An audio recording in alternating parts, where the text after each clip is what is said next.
Ladies and gentlemen, the worst kept secret, the longest transfer saga in football this summer is finally over. It's finally over. Salvation. Honestly, I'm over the moon because I'm tired. I've been tired of the updates. I've been tired of the back and forths. I've been tired of the hypotheticals. I've been tired of the will he and won't he. It's over. Late in the hours of the evening last night, we got the words. Here we go. Alexander Isak, no, I'm kidding. Alexander Isak to Liverpool Football Club for a British transfer record fee of £130 million has now been. Liverpool have finally got their man. Alexander Isak has finally got his move. And Newcastle United have finally got their money. I'm so happy I can say this, man. I've been waiting all window for this shit to happen, bro. Seriously. Everyone knew it was going to happen. I mean, at the start, when Liverpool first expressed interest and Isak really announced he wanted to go, at the start I was like, I don't see how this happens for anything less than 150 million. But then as Isak became more and more insistent, in the kindest words I can put it, right? He insisted on a move, right? If I'm going to be very friendly here, I'm going to be nice here, right? He insisted on a move. The more he insisted and the longer Liverpool kept staying in the race, it almost just felt like this was going to be a formality one way or another. It did. It did feel like this move would eventually happen. And yeah, now here we are on deadline day. I know it's a few hours later, but guys, forgive me. I was at SDS when the news broke at like 12:30. I couldn't get to a computer, and by the time I got home, it was around 3. And then I woke up a little late today. So you got the news now. Well, you've had the news, but you get the update now. It's happened. Liverpool Football Club have signed Alexander Isak, and in turn have maybe completed the greatest transfer window that a British football club has ever done. Yeah, it's a big statement that what I just said there, right? But I think it's genuinely an argument. This might be the biggest transfer window. Well, financially it is, right? No team has ever spent this much money in one window, right? But even in terms of like magnitude, guys, they broke the British transfer record 2 times in one window.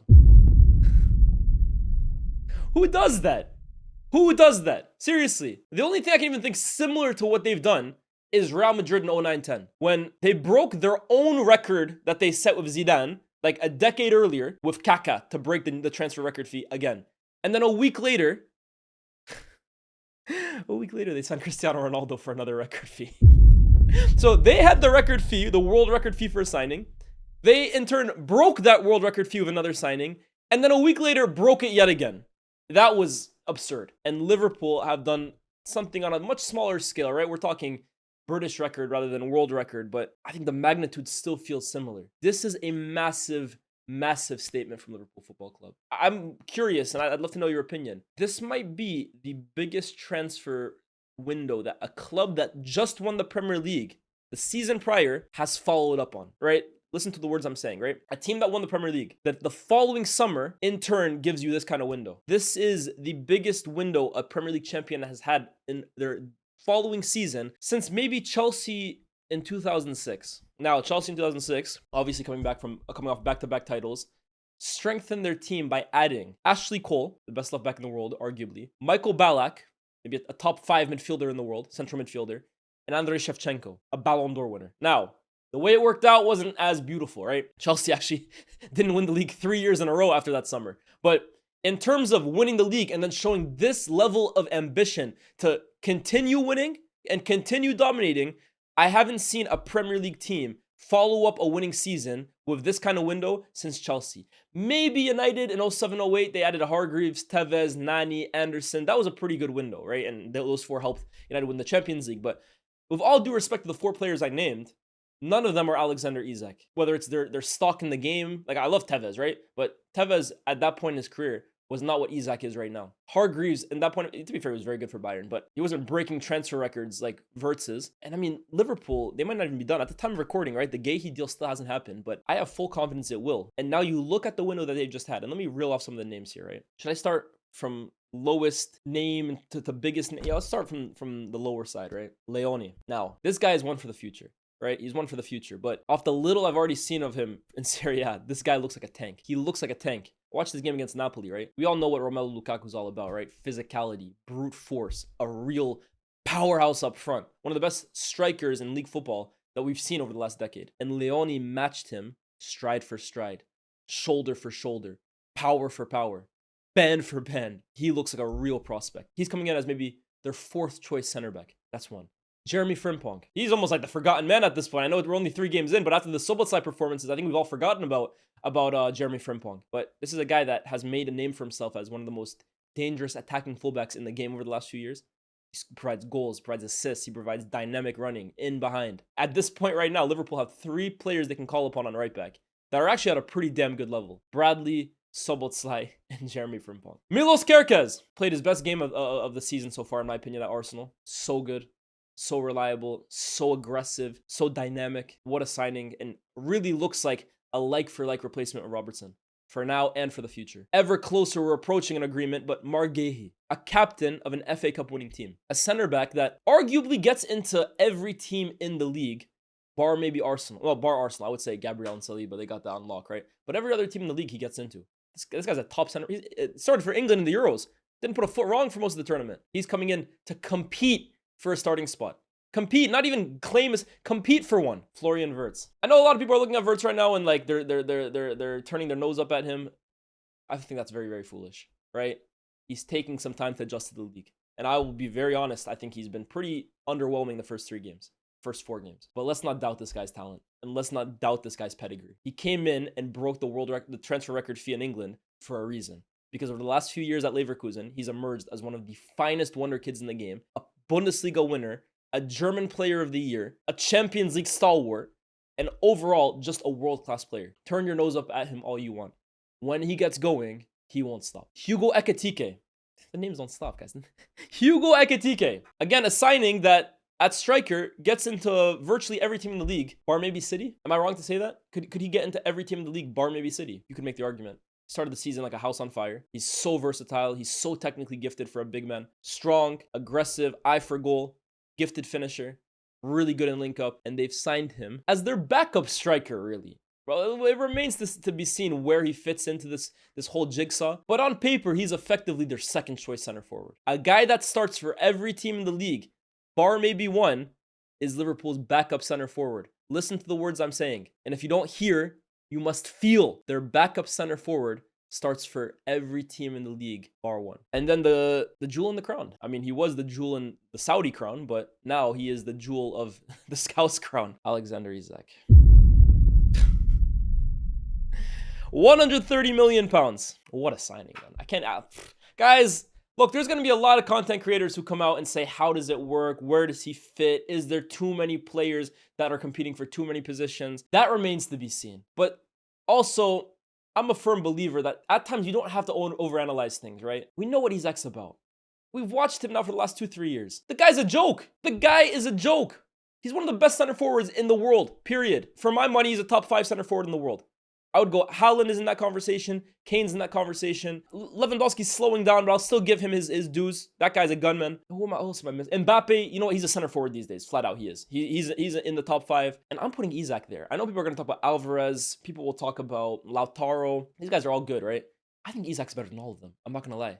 I have Isak in my top 5 center forwards in the game. And I have him off what he's done at Newcastle. And now you have him at Liverpool, where Salah's supplying him the bullets. Wirtz is supplying him the bullets. Ekitike is creating space for him. He was already a demon at Newcastle United, with all due respect. But we looked at a Newcastle United striker as one of the best players in the world. And now he's playing for one of the best teams in the world, period. Maybe the best team. I'm nervous. I'm not nervous as a Man United fan, right? Because they're in a different stratosphere to us at the moment. Bro, they're eating caviar right now, right? We're digging in the garbage right now. We're looking for spare Burger King or something like that. You know what I mean? So it's not that I'm nervous as a United fan, but as someone who loves the Premier League and loves the competitive side of the game, I'm nervous for the Premier League. I am. I'm taking ownership of all the other 19 teams right now. I'm nervous, Real. I'm nervous for us. They've just added a bona fide superstar to a team that after 3 games haven't even got going. They haven't looked convincing in any of their first 3 games and yet have 9 points. And they've already traveled to St. James's Park and they've already hosted Arsenal. This is concerning. This is very, very concerning. But for Liverpool, I mean, you guys should be incredibly proud of the window you guys have had. So much so that I'm going to be the first one to say it. I think a petition needs to be made by Liverpool fans to the board, to the owners, and a joint statue should be funded depicting Sir Michael Edwards, and Sir Richard Hughes. I think it's as simple as that. Look, I understand that statues are a big thing. And I don't even know if Steven Gerrard has gotten his statue yet. These two, after the window they've had, might just deserve that statue. Because, guys, it's not even about the incomings for Liverpool. Look at the outgoings. Look at the amount of money they raised off, with all due respect, some guys that I was looking at like scrubs, man. Seriously. The money they recuperated for Darwin Nunez. How?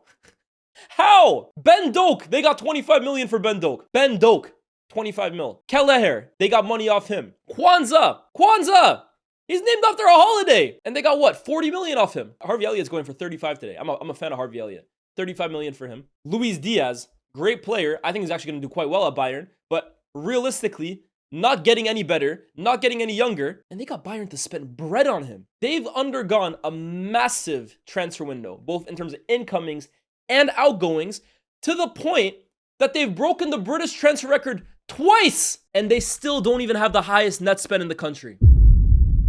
Build Michael Edwards and Richard Hughes that statue tomorrow. Because when you look at what Liverpool have been over the last 20 years, they've been a sell-to-buy club. They've been a reactionary club in the window. They've been a club that often is resorting to buying young players with potential to become superstars rather than the real deal here and now. And ultimately, I think it has cost them a title or two. It has cost them silverware. There's been years where Liverpool win the league or win a big competition, and the following season do close to nothing in the window. It's tough to compete and keep on competing when the board aren't providing you with the weapons necessary. I feel for Jurgen Klopp at times, even though some people will say, well, he didn't want to spend the money. You guys really believe that? I'm sure he would have loved to spend 130 million on Isak or 130 million on... I'm sure he would have loved to. But now, this summer, Liverpool have fully opened up the checkbook. They've fully done all of their business in a ruthless manner, and the result of it is one of the most astonishing windows you will ever see. But guys, let's talk about Isak. That's enough glazing of Liverpool's window. Even though it's incredible. Let's talk about Isak. I'm going to be real, right? I keep going back between Liverpool and Arsenal for the league, and the Eze signing really moved me, and I still think it moves me. I know they played yesterday, and they lost, but that's without Saka, that's without Odegaard, that's without Eze starting from the beginning. They're going to push Liverpool this season, and hell, they might even beat them. I think Arsenal have a damn good squad. I think they're a damn good team. But as much as I think about it, I still cannot look past Liverpool with Isak.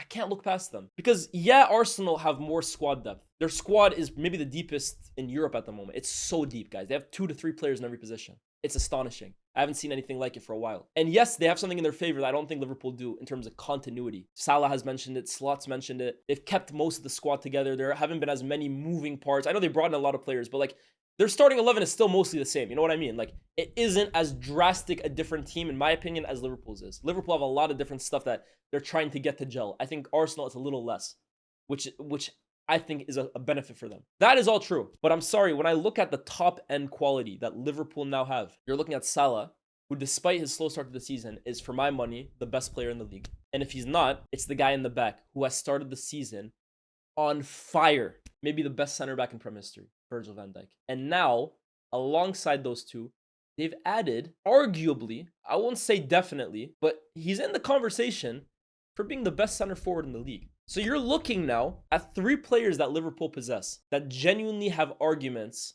to being top 5 players in the league. Liverpool have an argument to having 3 of them. At the bare minimum, they have 3 of the top 10 players in the league starting for them. At the bare minimum. When I think about what I believe wins titles, I think top-end quality has a lot to do with it. Obviously, you have to be balanced, you have to have good squad depth, you have to be lucky. I get all of that. But when you have 3 players that can make the argument for being the best player in their position in the league, that is going to take you places. It's going to take you places. And I'm sorry, as much as I rate Arsenal, and I'm not going to write them out from the title race, no chance. The only way I really see Liverpool losing this is if Isak completely and utterly fails to blend into this team. Like, he struggles to find himself in this side. And I'm sorry, there is nothing in my mind that's telling me that's going to happen. I rate this guy so highly. I said it last year at Newcastle. Like, when he's on it, there's not many center forwards out there that even touch this guy. He's so technically gifted. He's so good on the ball. He's so confident. He's strong. He's quick. He's intelligent. His finishing is on lock. He's got multiple different finishes on his left and his right. He's good in the air. And yesterday against Arsenal was really the first time I looked at Liverpool and said, oh yeah, they might need Isak actually. The other games I was looking at Ekitike and I was like, do they really need him? Yesterday, I looked at Ekitike and I was like, okay, Gabriel, Mosquera, from a physical point of view, they're kind of giving you trouble, right? Isak is the one player in this league that constantly gives Gabriel and Saliba issues. He gives everybody issues, but those two in particular, the best center-back partnership in the league, he gives them issues every single time he plays against them. And yesterday, I have no doubt in my mind he would have as well too. He gives Van Dijk issues, he gives Gabriel issues, he gives Diaz issues, Saliba issues. Everybody struggles to handle Alexander Isak. And that's why with this conversation between him and Haaland, it's so interesting, right? Because Haaland's pure volume of goals is off the charts, right? He just hit 88 goals in 100 games. It's the quickest, it's the most amount of goals after 100 games in Premier League history, I believe. No one can compete with the pure volume of goals this guy scores when he's fit. But in terms of who gives defenders the toughest game, I mean, you could argue Haaland's movement is a nightmare for defenders to face, right? But ask Saliba and Gabriel who gives them more nightmares, who gives them a harder 90 minutes, Isak or Haaland. They're going to tell you Isak. Ask Van Dijk who's more difficult to defend, Haaland or Isak. He's going to tell you Isak. When this guy's on it, he's practically unstoppable, man. Seriously, he's ridiculous. And I really struggle to see a world where it doesn't work out for him at Liverpool. I struggle to see it. I do. And on top of that, it's not like slot now this international break is going to be like, okay, now I finally have Isak. Let's figure out him and Ekitike work. Bro, he's had like 3 months to work on it, bro. This has been the worst kept secret in the game. He's had 3 months to brainstorm and figure out a plan of getting Isak into his team. And I expect him fully to come into the team first game after the international break. And I fully expect him to probably score in his first game as well, too. He's a player that knows the league. He's a player that's on the top of his game. He's starving for this move. And he's coming to the best team in the league. I really struggle to see how this move doesn't work out. But I will say this for Isak. That's from a Liverpool point of view. There's nothing to complain about for this move. Nothing. They've been patient, they've waited, they've bided their time, they didn't want anybody else, and they finally got their man. And he could be the man that delivers them number 21 in terms of Premier League titles, and he might even be the man that helps them deliver number 7 in the Champions League. But let's talk about Isak now, right? Because everything I've just said, I've waxed lyrical about him, I've said how much I rate him as a player, I've talked about the move to Liverpool and how much I think that it makes them even more imperious challengers in the league and in Europe. But let's talk about Isak. I've made it no secret that I don't rate the way Isak went about his business this summer whatsoever. I've made no secret about it. Now, a lot of Liverpool fans have disagreed. They've called me a hypocrite. I could not care less. I give you guys my opinion. Sometimes you guys love me for it. Sometimes you guys hate me for it. But that's me. I'm unapologetically myself. I don't like the way Isak went about this window whatsoever. The only way I can really describe it is like a kid throwing his toys out the prem. That's really the only way. Like, he didn't get his move when he wanted it to. He's got 3 years left on his deal, but it's like, I want to leave now. And I'm not accepting anything else. Make that move happen. For Liverpool fans, I'm sure you guys love him, right? Because he's shown incredible ambition to join your club no matter what. But let's be real, if the opposite happened to you guys would be furious with this guy. And I don't think Newcastle fans can be mocked or ridiculed for also being upset with the way Isak has handled this. No one's ever told Isak, you're not allowed to go to Liverpool, right? No one has ever looked at him and said, why would you stay at Newcastle? But there's a way as well, too, to behave yourself during transfer sagas, and I don't think Isak went the right way about it. Disagree if you want, that's my opinion. With that being said, the move has happened, and it is an amazing move. And I do have to say, hey, fair enough. You were patient, you stuck to your guns, you're true to yourself, you got your move. Congratulations. But now, my brother, the pressure is on. The pressure is on. You now have the mantle as the most expensive player in the history of this league, and you're joining a team that were champions before you. And they're looking to repeat it, but they were champions already before you. And because of the way you behave this entire saga, now that you're here, the pressure on you is sky high, bro. Sky high. There's no excuse of you need to accommodate to the league, you need to adjust to the league. That doesn't exist. There's no excuse of, oh, the team isn't built for Isak, or, oh, he doesn't have the right parts. No one's trying to hear that either.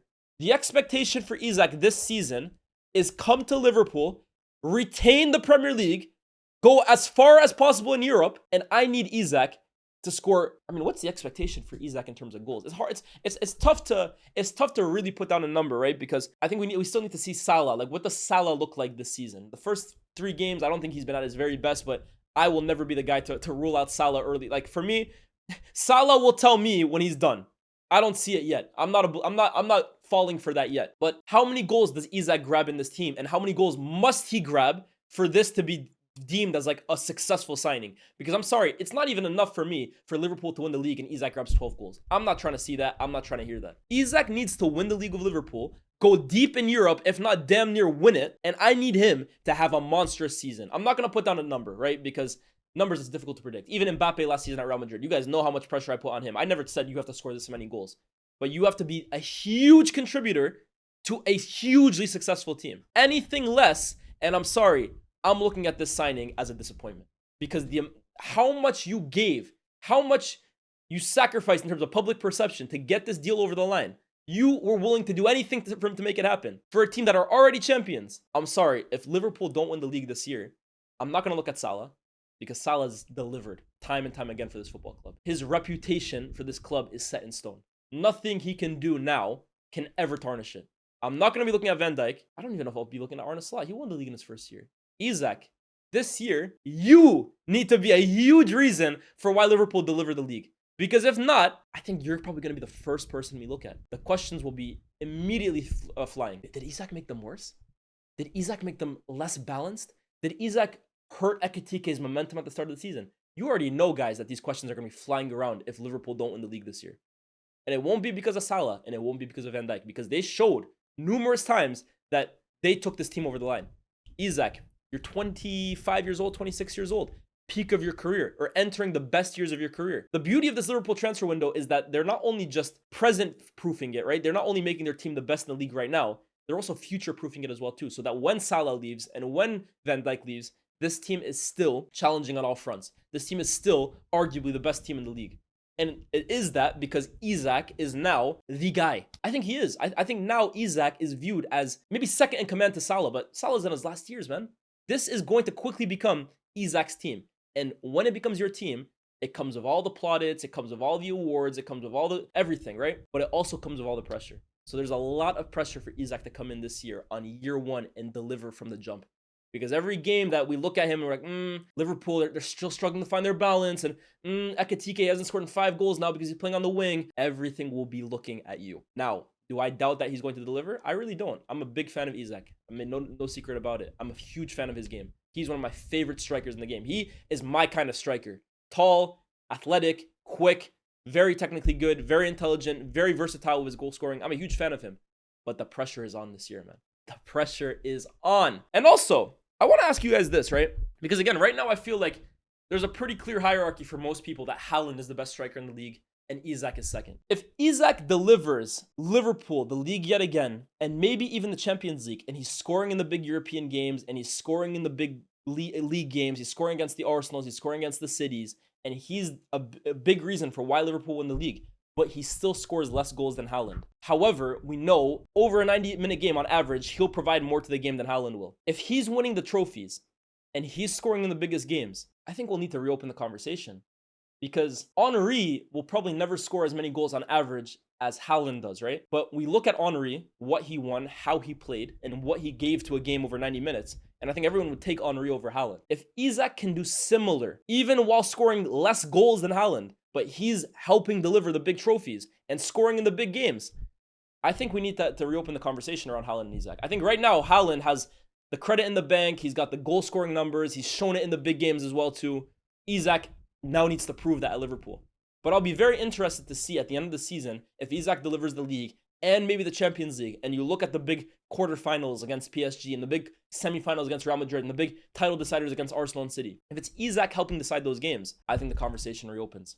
But let me know what you guys think, man. Let me know what you guys think. I'm interested in seeing how this signing works. I'm pretty confident that it's only going to end one way, and that's a whole lot of armpit lifting. You know what I mean? Trophies, trophies, trophies. Shout out Drake. I'm pretty confident that's going to happen. But I'm also very interested in seeing, what if it doesn't?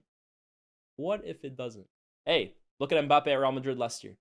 Never say never. But if I was a betting man, and I'm not, I would probably be putting everything. Not everything. And everything is disrespected to Arsenal. But I'd be putting a lot on Liverpool repeating. And I think a huge part of that has to do with Isak, but a huge part of that also has to do with Michael Edwards and Richard Hughes. What a window. Like, share, subscribe. Almost at 80K. Nearly at 100K as well, too. Can't do it without you guys, and I'll see you guys later, actually. At the end of the transfer window, at the end of deadline day today, we will put out a video just kind of highlighting the biggest moves that happened today. I know United just signed a goalkeeper. City have got Donnarumma over the line. Spurs have just confirmed Kolo Muani. There's a lot going on in the football world. Stay tuned for the video later today where we'll do a debrief of transfer deadline day. I'll catch you guys very soon. Peace.